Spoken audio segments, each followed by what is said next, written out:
আমার সহকর্মী সাংবাদিক ভাইরা, আসলে আমি প্রথমে ধন্যবাদ জানাচ্ছি আমাদের বাংলাদেশ প্রেস ক্লাব কুয়েতের পক্ষ থেকে এই সংগঠনটি করার জন্য। আমি কুয়েতে বাংলাদেশ প্রেস ক্লাবের সিনিয়র ভাইস প্রেসিডেন্ট এবং মাই টিমতে দীর্ঘদিন যাবৎ কাজ করছি। আজকে যেহেতু দুটি কথা বলার জন্য এখানে দেওয়া হয়েছে, প্রথমেই বলবো আজকে যে প্রবাসী শ্রমিক কল্যাণ পরিষদ সংগঠনটি করা হয়েছে, যেটা আমরা মিডিয়াতে কাজ করি। আমি কয়েক বছর যাবৎ কুয়েতে প্রবাসী শ্রমিকদের স্বাস্থ্য সংশ্লিষ্ট বিষয়গুলো নিয়ে বিভিন্ন কাজ করেছি, জেল জুলুম পর্যন্ত আমরা কেটেছি এই শ্রমিকদের তথ্য সংগ্রহ করতে গিয়ে। মূলত আমি আপনাদের প্রতি একটি অনুরোধ রাখবো, আমরা আজকের এই সংগঠনে আপনাদের যে দাবিগুলো আছে, আমি আগামী সপ্তাহে কুয়েতে যাচ্ছি, আপনাদের দাবিগুলো আমি মাননীয় রাষ্ট্রদূত মহোদয়ের কাছে তুলে ধরবো। এবং আমার অনুরোধ থাকবে আপনাদের প্রতি, যারা প্রবাসে কাজ করে তারা কিন্তু অনেক পরিশ্রম করে ভিটে মাটি বিক্রি করে কিন্তু একটা মানুষ প্রবাসে যান, তাদের অনেক আশা আকাঙ্ক্ষা থাকে। সে আশা আকাঙ্ক্ষা কিন্তু দালালের মাধ্যমে কিন্তু অনেক কিন্তু বন্ধু হয়ে থাকে।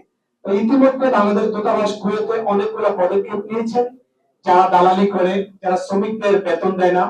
কিছুদিন আগে দূতাবাস থেকে একজন যারা এই সমস্ত শ্রমিকদের নিয়ে তারা বেতন দিচ্ছে না, দালালি করছে, বা 10,000 টাকার বেতন বা 50,000 টাকা বলে তাদেরকে নিয়ে যারা শ্রমিকদের এমন হয়রানি করছে, একজন প্রবাসী বাংলাদেশিকে কিন্তু শনাক্ত করে দূতাবাসের পক্ষ থেকে তাকে কিন্তু বাংলাদেশে প্রেরণ করা হয়েছে। ইতিমধ্যে বাংলাদেশ দূতাবাস মোটামুটি অনেকগুলো ভালো কাজে হাত দিয়েছে। যেহেতু আমরা এখানে সংবাদকর্মী আছি, আমরা সবসময় চেষ্টা করি প্রবাসীদের যে সমস্যাগুলো আছে সেগুলো তুলে ধরার জন্য। আর আপনাদের এই প্রবাসী শ্রমিক কল্যাণ পরিষদের সম্মানিত সভাপতি নেক ভাই আমার খুব কাছের মানুষ, আমরা একসাথে এখানে মিডিয়াতে কাজ করেছি। তো আপনার প্রতি একটা অনুরোধ থাকবে, বাংলাদেশের কুয়েতে 3 লক্ষ প্রবাসী আছে, নানা পেশায় কাজ করছেন। অনেক শ্রমিক ওইখানে কিন্তু মৃত্যুবরণ করে। মৃত্যুবরণ করার পরে কিন্তু অনেক শ্রমিক কিন্তু অনেকের কিন্তু আকামা থাকে না, যেটাকে আমরা আইডি বলি আর কি, ওইখানে বৈধতা থাকে না। সে সমস্ত শ্রমিকগুলো মারা গেলে কিন্তু তাদের লাশগুলো বাংলাদেশে আনতে কিন্তু অনেক সমস্যার সম্মুখীন হতে হয়।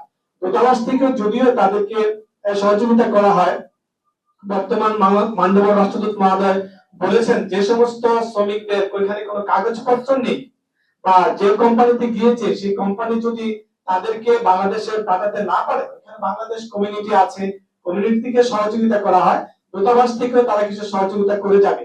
আর যারা বৈধভাবে গিয়ে ওইখানে মৃত্যুবরণ করেন, যে কোম্পানিতে তাদের আকামা আছে, তাদেরকে যদি পাঠানো না হয় তাদের কিন্তু সরকার বহন করছে না।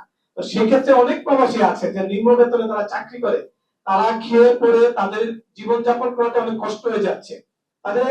কুয়েতে কিন্তু বর্তমানে কিন্তু যে আপনার হসপিটাল গুলোতে এখানে শ্রমিকদের কিন্তু অনেক কঠোর করেছে, যে একটা শ্রমিক আপনার সে 50 দিনের বেতন পায়। একটা শ্রমিক যদি হসপিটালে যেতে হয়, তাকে হসপিটাল এন্ট্রি করতে হলে তাকে 10 দিন দেখতে হবে, যেটা 20